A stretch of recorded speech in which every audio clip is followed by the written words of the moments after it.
Hi friends, मोर YouTube channel को आपको स्वागत। नववर्षर अभिनंदन। 2024 आपण जीवन सुखमय हो एवं सुख शांति आपण परिवार सह आपण रुहतु एवं समाजर मंगल मध्य करंतु। समस्त प्रति आपण भल पाइबार हो।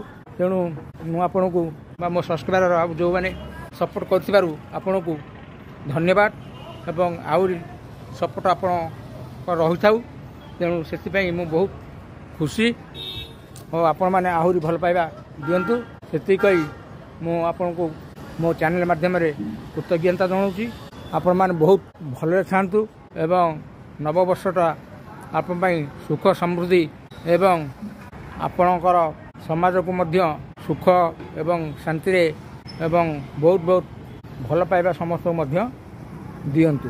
ओडिशावासी आउ भारतवासी समस्ते भले रुहतु। आम भारत मंगल हवा सहित आम ओडिशा मध्य मंगल हो। आपण मैंने भले रुहतु। आ जगन्नाथ पाखे एतिकी मोर निवेदन जे जगन्नाथ समस्त को भले रखंतु। आपण मैंने भले रहा समाज मध्य भले रहू। आउ पितामाता प्रति आपणकर सम्मान रहिबा एवं भक्ति रहिबो। गुरुजन मान प्रति मध्य समान भक्ति एवं सम्मान दियंतु। आउ समाजर मंगल करिया पई आपण यथासाध्य चेष्टा करंतु एवं केबे आपण विचित हुंतु नाही एवं खराब रास्ता को न जिया पई मोर अनुरोध। जय जगन्नाथ, जय हिंद।